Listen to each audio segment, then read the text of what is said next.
What we're going to be doing today is making jump rings. What you're going to need is a drill bit, nippers, some wire, a metal rod the size of the jump ring that you're going to want. What's optional is a set punch, a saw frame, a bench vise, and some pliers. This is a bench vise. It'll hold your metal while you're wrapping your jump rings.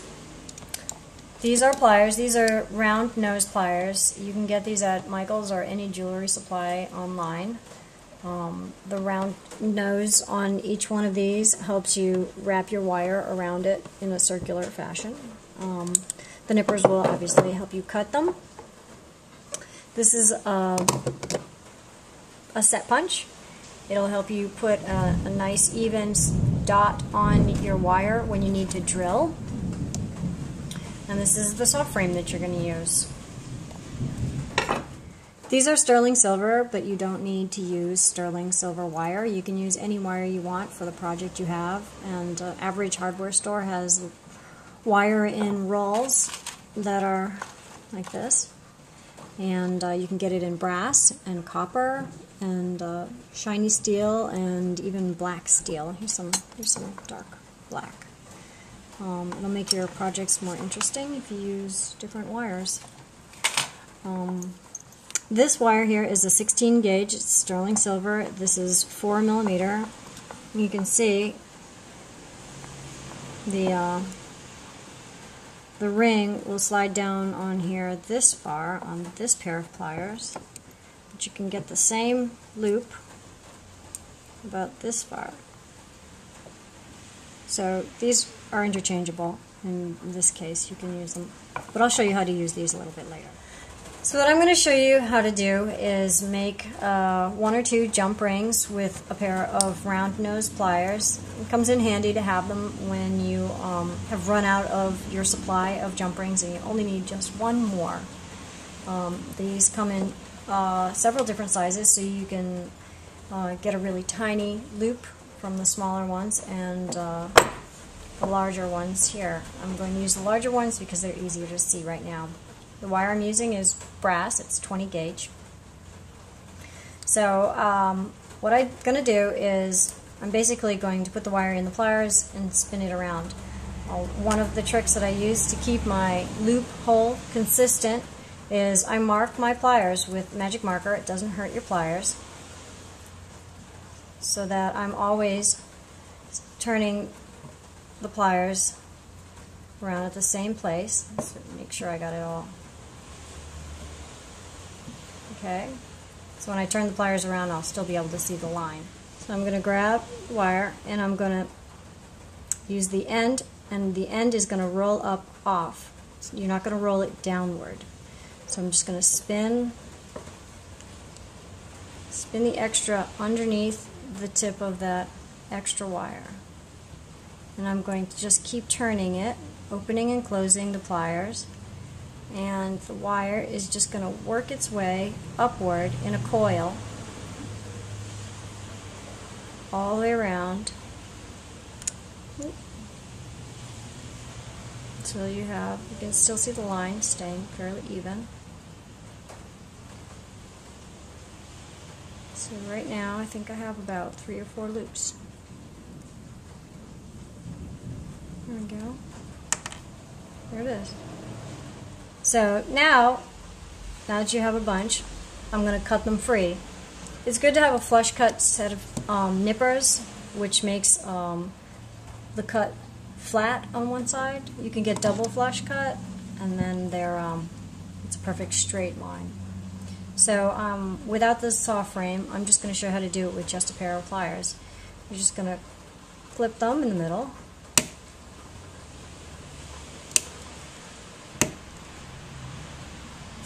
Alright, get rid of the extra, and I have 3 jump rings.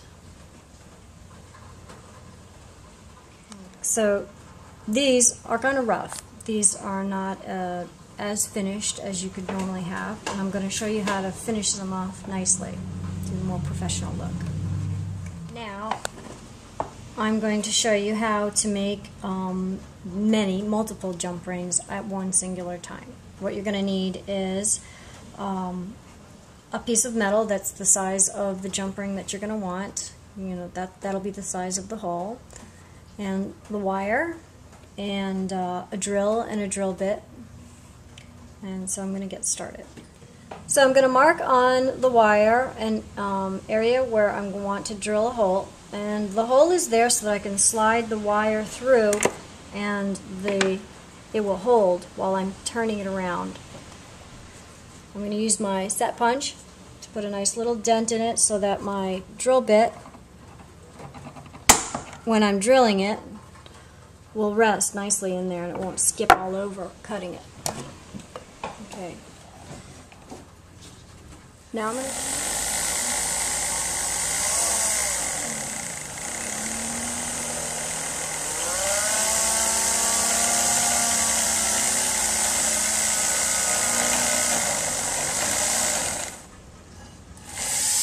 not all the way through. There, all the way through. There we go.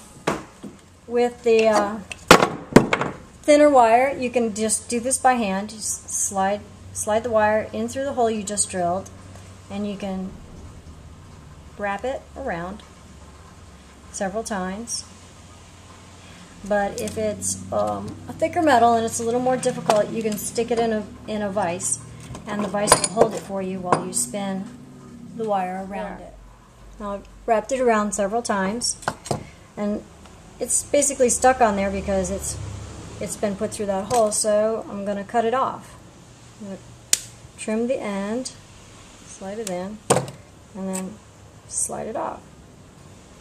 Now I'm going to cut them free. So now that you have your coil, you can go about cutting them free like I showed you earlier. You can just simply clip all the way down. Here, let's see. Keep going. There you go. If you don't like the rough edge of the cut area, I can show you how to do a more refined professional look using a saw frame. Saw frame has little tiny fine blades that you put in the handle, and you have to be really careful because they're very fragile and they will snap easily. Basically going to put it inside the little holes in the frame, and then you're going to tighten it and then start cutting. Okay, with the saw frame you can get a little more of a straight edge, and it'll make closing your jump rings a lot cleaner and neater. So basically you just hold the entire coil and cut them free. It takes some practice. I would suggest if you're going to try this and you're going to do something important, you practice on other things that you don't care as much for, because you're going to break a lot of things. Oops.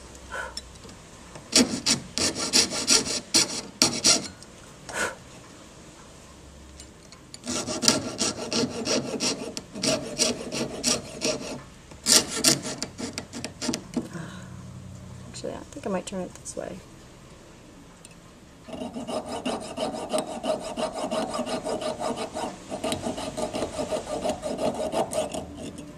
There you go.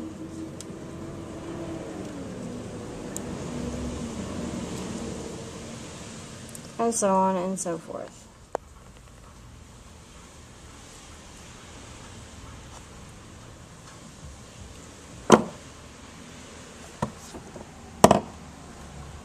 It's so blurry.